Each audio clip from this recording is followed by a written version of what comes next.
กับบ่ได้ว่าอันประมาทเพิ่นหรอกหากเท่านึงนั่นก็เกือบลงได้เราก็ บ่สงสัยเราขับแต่รถใหญ่เอาเนาะสงสัยเราแบบเราบ่ค่อยได้จับรถจักรเราโอ้ยเกือบรถบ่ตูนไปแล้ว นี่แล้วก้อยก็ว่าดีเติบไปได้นี่ว่ะเนาะขี่มันก็เพราะว่ายืมรถชุดตะนิ่มแล้วอ่ะเพราะว่าให้รถเฮาขึ้นได้บ่แม่นคุณก้อยอันเซ็งแล้วก็เจ้าก็ยืมรถทุกก้อยบัดนี้เปลี่ยนกันนะบ่ได้หลายคนนะประมาณ 2-3 คนนี่บ่ก้อยฮู้แล้วอาจารย์นี่สาเหตุที่เราสิตกคันเทนาน้อยนะแล้วบ่ชินรถบ่บ่แม่นบ่ชินบ่เตียงแล้วเมาหมวกกันน็อกก้อยแม่นแล้วบาดนี้โอ้ยคิดน้องเลยมันบินบูดเด้ยืมหมวกกันน็อกน้ำยืมรถน้ำบาดนี้ก้อยก็บอกอยู่หากจะว่าสิต่างกันอยู่ได้กับตัวนี้รสชาติมันเลยนะตัวนั้นมันกรอบเด้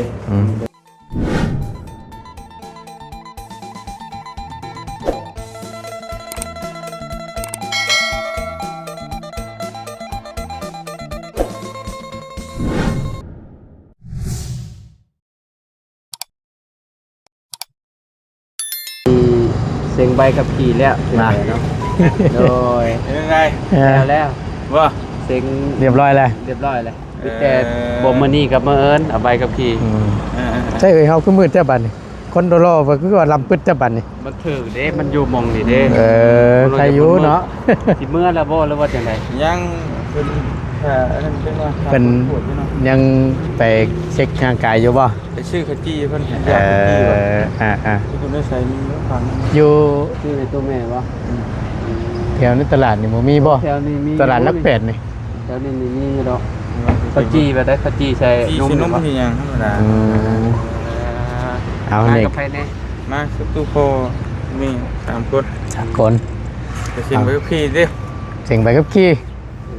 ผ่านบ่เรียบร้อยเลยมันกับบ่ได้ยากปานนั้นเนาะมีแต่คนเฮามีแต่คิดย่านว่ามันก็บ่ได้อย่างหลายคือว่านั่นแหละไปกับขี่รถจักรนี่ขึ้นแต่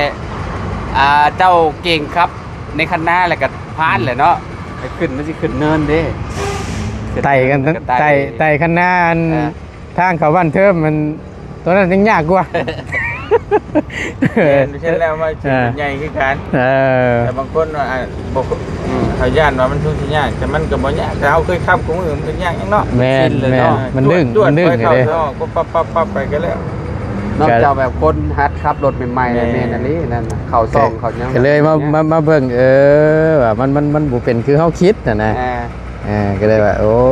ว่าสบายอยู่ว่ะนั่นน่ะก็บ่ได้ว่าอันประมาทเพิ่นหรอกหากเท่านึงนั่นก็เกือบลงได้เราก็บ่สงสัยเราขับแต่รถใหญ่เอาสงสัยเราแบบเราบ่ค่อยได้จับรถจักรเราโอ้ยเกือบรถบ่ตูนไปแล้วนี่แล้วก้อยก็ว่าดีเติบไปได้นี่ว่ะเนาะขี่มันก็เพราะว่ายืมรถชุดตะนิ่มแล้วอ่ะเพราะว่าให้รถเฮาขึ้นได้บ่แม่นคุณก้อยอันเซ็งแล้วก็เจ้าก็ยืมรถทุกก้อยบัดนี้เปลี่ยนกันนะบ่ได้หลายคนนะประมาณ 2-3 คนนี่บ่ก้อยฮู้แล้วอาจารย์นี่สาเหตุที่เราสิตกคันเทนาน้อยนะแล้วบ่ชินรถบ่บ่แม่นบ่ชินบ่เตียงแล้วเมาหมวกกันน็อกก้อยแม่นแล้วบาดนี้โอ้ยคิดน้องเลยมันบินบูดเด้ยืมหมวกกันน็อกน้ำยืมรถน้ำบาดนี้ก้อยก็บอกอยู่ว่าหมวกกันน็อกมันสิอัพเด้อว่ะแล้วก็บ่เป็นหยังหรอซบใส่รถโอ้ยแม่นพอตายบัดนี้คิดออกแล้วเป็นหยังติก้อยคือกันและน่ะเราสวมหมวกกันน็อกค่อยๆกันใจอยู่บอกได้ค่อยน่ะหมวกเขาบ่เจ้าอย่าได้เขาบอกอยู่เนาะเพราะว่าเพิ่นยืมก้อนน่ะนะบ่เตรียมเพราะมีแต่คนเอายืมก้อนนะแต่ก็ขี่แล้วก็เพิ่นก็ไปเฮ็ดรถหยังรถใหญ่ต่อไปขี่รถใหญ่ต่อเนาะตอนนั้นน่ะเอาพี่น้องเอ้ยก็พอดีเป็นอีกมื้อนึงเด้อพี่น้องเด้อวันที่2นี่อยู่ห้องหมอที่ป้าอันบ่เตียงพาทั้งตัวแม่ลงมาอันนี้บ่หานุ้ยนี่บ่ที่ว่าอันไทยลาวนั่นแหละพี่น้องเลยก็เลยครบรอบแล้วก็มาตามหมอนัดวันที่2มาตรวจเช็คเบิ่งทางกายเนาะแต่ก็ดีขึ้นแน่แล้วเราว่าแล้วคนปวดคนยังไงกันเดี๋ยวเบิ่งน้ำกันอีกตัวนึงซะ30 นาทีน่ะสิได้มันนั่นแหละต่อยาน้ำบ่จะเดินเพิ่นจัดให้ดอกแต่ว่านั่นคือจัดให้ที่เก่านะเพิ่งตามอาการนี่ได้เนาะ ก็ดีแล้วล่ะพี่น้องเอ้ยก็ไปเยี่ยมมื้อนั้นก็แล้วยังว่าโอเคแน่หรอแต่ก็มาปวดเบิ่งอีกข้อมหนึงแต่ว่าเริ่มดีขึ้นเรื่อยๆก็แม่นสิเริ่มห่างออกแล้วเนาะเล็กๆอัดสิทีนี่2 3 4อาทิตย์นึงเดี๋ยวก็ขยับออกเรื่อยๆนะข่อยยังว่ามันแม่นตัวนี้บ่เพราะว่ามันอยู่ในหันก็มีเด้อยู่อันนั้นน่ะเห็นทางง่ายนั่นเราเว้าเมื่อกี้นี่ วงเวียนบ่ แม่นใกล้ๆวงเวียนนั่นล่ะจีนบ่ เวียดนั่น เวียดที่ อันเดียวกับชิโน่ฮะ แบบเดียวกันเนาะ เวียดอันนี้ แต่ อันลาวเวียดมันสิมีลาวเวียดแล้วก็ลาวจีนอยู่คุณเด้เป็นหัวทั้งกลุ่มลาวจีนน่ะลาวไทย มันหลายเลย แม่น อยู่สวรรค์นี่มีหลายเลยเนาะอยู่ฝั่งนั้นมันยังคงมันยังปักกิ่งบ่อยู่พุทธ นั่นแหละปักกิ่งแล้วลาวจีน ลาวจีน ทางข่อยมาเนาะของจีนน่ะเนาะ จีน ตัวนี้ที่เป็นลาวไทยตัวนี้ ยับไปอีกก็เป็นเวียดอยู่หั่น แต่คือว่าและก็ค่ารักษาเนาะมันก็แพงแน่ โอ้เอกชน มั เนาะ นเป็นของเอกชน แพงเบิด แพงอยู่ เล แล้ว ยกระชนน่ะเป็นลาวเวียดกับแพงจีนกับแพง คำเอาไปได้นี่ แบบคนบริการนี่โอ้คนบ่ให้ว่าบริการดี เอาไปได้นี่ก็โยกจุกไปหลายเติบอยู่แล้วคืออยู่ซินูเฮาคือกันเนาะลาวเวียดนะบัดยามนั่นแหละมีแต่เอิ้นเชี่ยวบัดเชี่ยวเฮ็ดเชี่ยวโดนเบิดเป็นช่อง3ล้าน เอาเห็นก่อยชุดก่อนนี่ ขอแกล้งก่อยบวมนะอืม มันหลายเติบเนี่ย ตัวเชียวเห็ดเบิดไปอยู่2 ล้าน3 ล้านปลายวะ โอ้ต้องพาไปเท่าไปให้กันหมด โอ้ยเนาะ แม่น3ล้าน หล่อเงินเชี่ยวเด้ รอเงินเชียวเลยบ่เป็นหยังเดี๋ยวเป็นหยังมาเดี๋ยวเชียวสิเบิ่งว่าซั่นเบิ่งให้ดี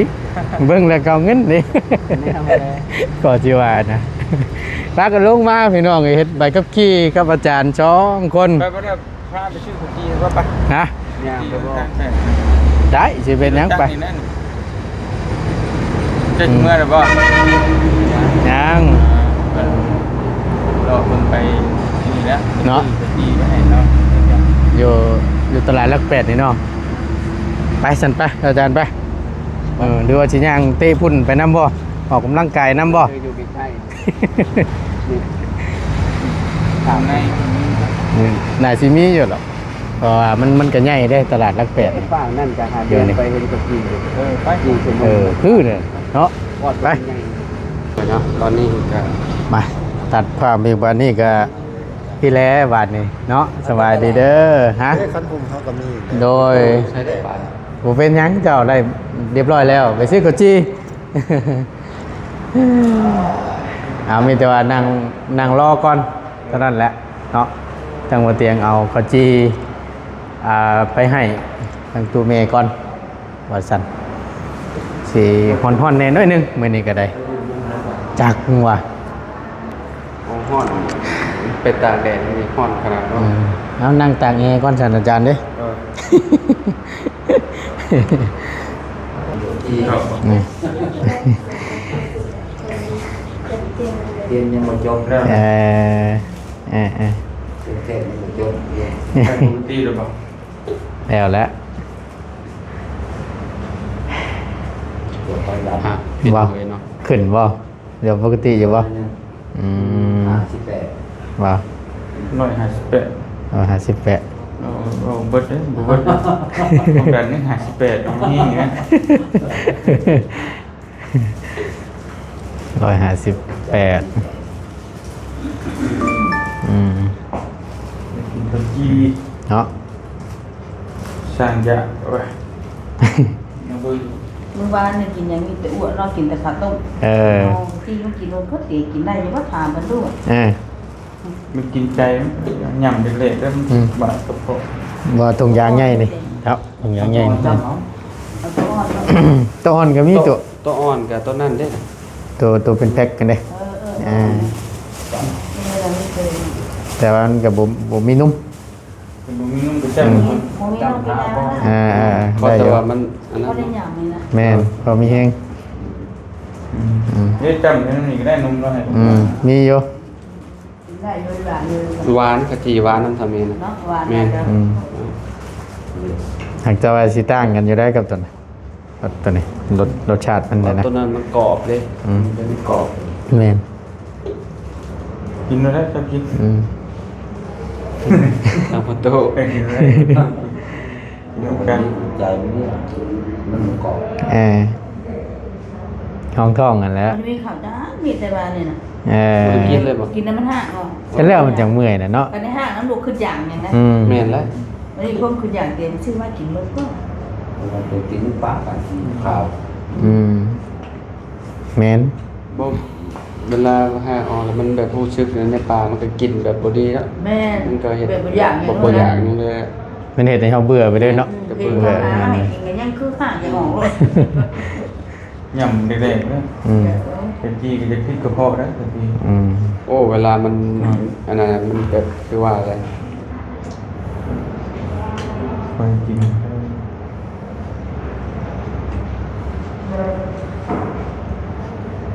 อย่างนี้แบบ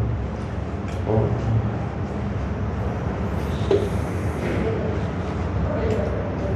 ครับมันเกิดมันออกมา คนตรวจจังหน่อย รอก่อนเนาะ กินทางห้องท่องทางไปกินครับ รอก่อน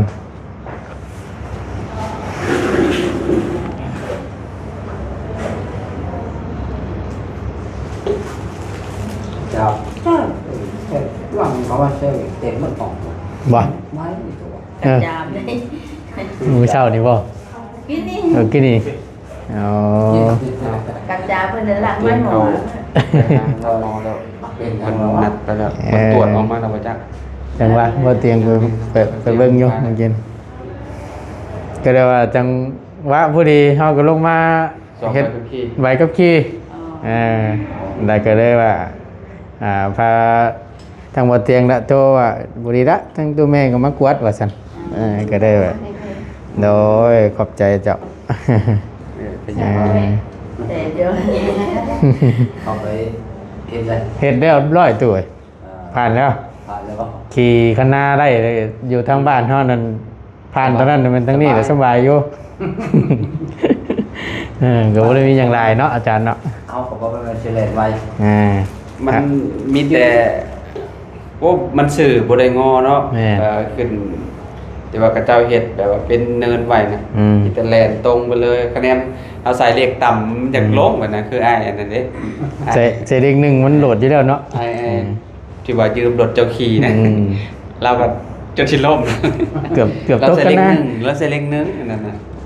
คอยขึ้นพ่อคอยนึ่งแล้วชองคอยไปเลยคอยก็ได้คอยชื่อว่านั่นนะนั่นง่ายอยู่ตัวเรียบร้อยแล้ว ก็บ่เป็นหยังดอกสอบไปขี่รถจักรนะ ก็เรียกว่าเอาแวะมาก่อนว่าพอดีแล้วว่าวันตรงกับวันที่หมอนัดพอดีเนาะ ที่สองเนาะ วันที่สองก็เบิ่งตามอาการแล้วพี่น้อง กินน้อยหนึ่งผสมน้อยหนึ่งแล้วแม่เนาะแบบว่ามันก็สิอิ่มเลย กินแล้วก็มันจะมาจุ๊บ ไม่เท่าเฮาก็คือการ ห้อง กิน ท่อง ข้าวบ่ แล้ว ได้นอนบ่รับอันนั้นก็ได้ แล้วเราเห็น ตอนแรกๆแบบป้อพาไปห้องหมอนั่นห้องหมอนี่คือการไปกวดฟังว่าอีหยังแบบเป็นอีหยังอยู่ในตับอะนะเป็น เป็นสาม อีหยังวะมะเร็งบ่ มะเร็งตับ แม่ ว่าเด้อ เป็นเหยื่อนิดหน่อย อ แต่ว่ามันก็ ตับ บ่ได้อันตรายเพิ่นว่า ตับบวงามมันก็บ่คักเลย แม่นตับบ่งามหมอก็ว่าบ่เป็นหยังดอกว่ะก็แล้วว่าจนสิไปผ่าไปเลเซอร์อะนะแต่ว่ามันราคาแบบมันสูง แม่นและคำตอนนั้นนะ บ่ได้ไปรักษาเอาแถวบ้าน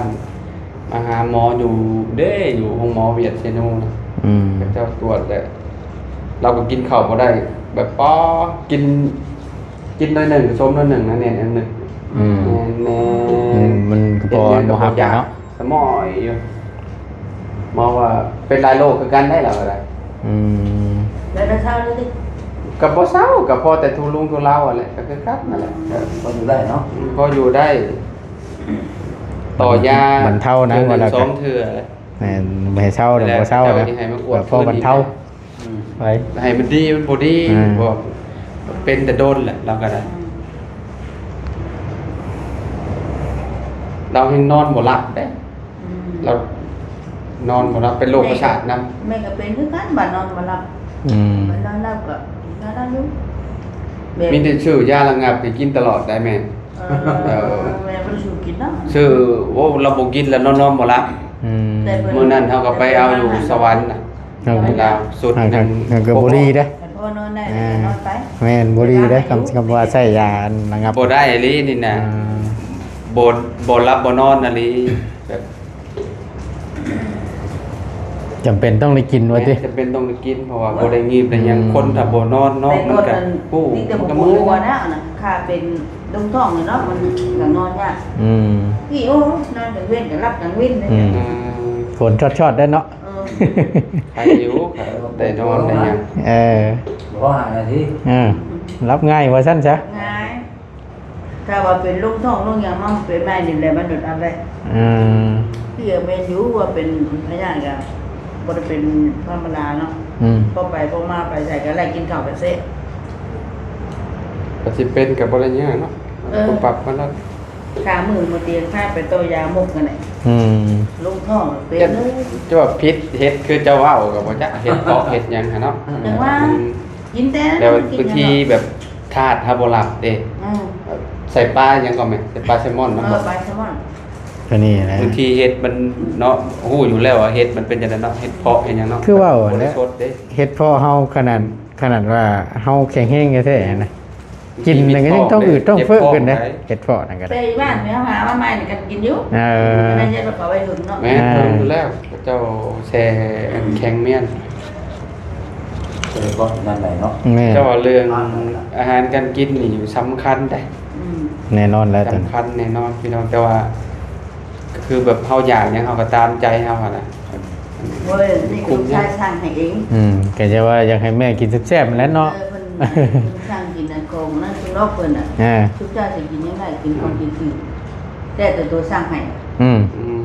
เพิ่นก็สร้างพวกเอาเฮ็ดให้เฮ็ดจะตื่นเรื่องมาพริกกับมาใช้ปลาแดกกับมาใช้ อืม เก่งเฮ็ด อ่า ไปรุ่นแต่ก่อนพวกกันกิน ก็กินยุดดิ อืม กินอยู่ไปกินบ้านเก่าอะไร เออ ไปวันนี้ว่ากินยังไงไปกินเฮ็ดก้อนกันเนาะว่าแม่ตัวก็ อ่า กินแบบเก่าอันนั้นไปเหลือสมตั้งที่เป็นอยู่ ตั้ แล้ว งสิเป็นนั่นแหละเฮาว่าเนาะ บาดมันสิเป็น แต่มันสิเป็น เคยกินอยู่กับเพชรบางเทื่อ ทางขนมเตยนะเพิ่นไม่ได้กินเนาะกินแน่กินได้เนี่ย อืม ไปใช้ไปเป็นแพ้แล้วขึ้นมาเลยติด อืม ไปเกาะไปกิน อ่า ไปเรื่อยอยู่ แถวนั้นเนาะ อืม หลายได้เพิ่นขายแถวนั้น ตลาดดง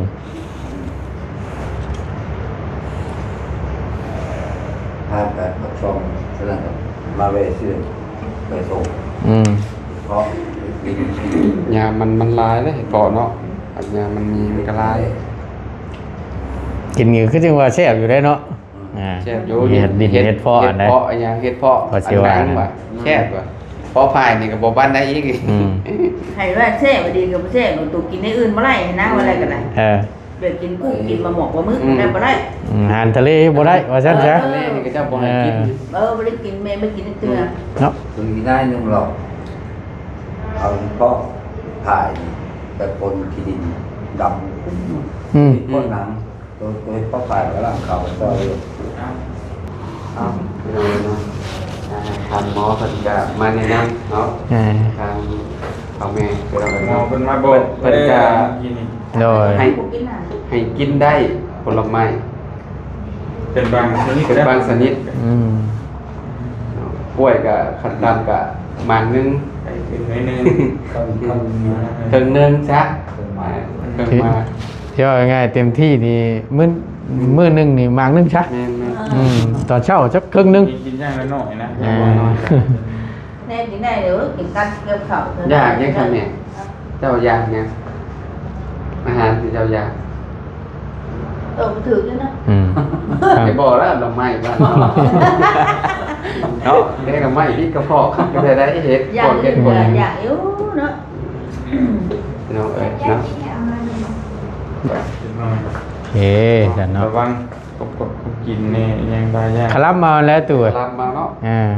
คลับน่ะเป็นว่าเรื่องคลับน่าจะขาด เลยแบบ คลับหมอน้ำเนี่ย เออก็ได้ก็ยาก ตัวแล้วให้มันดีมันเช่าแต่ก็จังคอยกิน ไม่เรียกว่ากินได้ ไปอีก ไม่กินได้หลายชนิดอยู่ เพราะว่าถ้าเกิดสมมติว่าเฮาหมักขลังเฮามัน มันบ่ค่อยมีเหือมีหิงนะว่าไงเฮา แม่น เฮากินปรุงปูเฮากินลายแล้วมันทำออกบ่ยากแบบนี้ บ่ทันเนาะ มัก็อึดอัดอยู่ร่างกายอันเนี้ยค่อยกินไปค่อยไปนั่นแหละ แม่น ค่อยไปเรื่อย ค่อยๆฟื้นแล้ว ๆตามที่มันค่อยออกได้แฮะ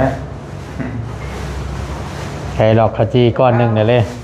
มาคุดมีตะกี้กินหมูพุดถึงเลย แก้วมังกร ปิดท้องนี่ผมคุก แก้วมังกรตัวอ่า มามีก้อนกับโดนที่ว่ามันสม พวกแอปเปิ้ลแหน่ เปิ้ลนะ หมักชะหยังเพิ่นว่าเป็นหมักชะลี่บ่ ซาลี่ ได้คือกันตอนนั้นก็ได้เนาะไปสันก็ถือว่าเรียบร้อยแล้ว แม่น เจ็ดมื้อเพิ่นให้มาใหม่ ๆติดหนึ่งมาสินี้ ใครดอกก็สิเริ่มห่างบ่ได้เด้ เจ็ดมื้อได้ป่ะ หนึงเบิดยาแล้วก็จะค่อยมากวดมึงอีกเอาจังใดให้เช้าไว้แม่ เศร้าไว้ให้ เช้าไว้ไปลงได้อยู่บ่น้อยคักกี่เตียงเลยเนาะกระชันรัดได้ดี พอดีได้คิดใครกลัวว่า โอ้โหเหยียดจริงๆเลยเด้เนาะ แต่เอาได้ขึ้นเนาะเวลานอนแล้วยันแบบเผลอหลับแล้วก็ยันตก โดย มันมีแบบแนวบางเนาะ ไปสักเนาะเดี๋ยวขาอยู่นอกตัวเอ้ย นั่งไม่ได้นั่ง เดี๋ยวพากันออกขาอยู่นอกเด้อ นี่จะไปเอา แล้ว ถือยาตัวนะไปพี่น้องโอเคเนาะไปโอเคพี่น้องพอดีตั้งตัวเมย์เนาะรอหับยาแล้วก็จ่ายเงินจ่ายค่ำมายังจะแม่นเมื่อบาทนี้เลยตั้งมาตูนกับลงมาเฮ็ดใบขับขี่เซ็งใบขับขี่พี่น้องเลยรถจักรได้โมเมนต์รถใหญ่เด้อพี่น้องเด้อ เฮ็ดใบขับขี่รถจักรตั้งมาตูนก็ได้เนาะมากับอาจารย์ดาว2 คนเนาะนี่ละเป็นห้องหมอพี่น้องเลยห้องหมอสวรรค์นเขตฮานอยเนาะทางห้องหมอลาวไทยว่าซั่นซะเนาะก็ประมาณนี้พี่น้องเอ้ยไปทั้งหมดต้นก็สิได้ขอนำลาแล้วขอจบคลิปลงไว้เพียงส่ำนี้ก่อนขอบขอบคุณหลายๆพ่อแม่พี่น้อง FC ที่เข้ามาเป็นกำลังใจและติดตามรับชมคลิปโดยบ่ขางโฆษณาเนาะสำหรับคลิปนี้ลาแล้วอยู่ดีมีแห้งพี่น้องสบายดีเด้อ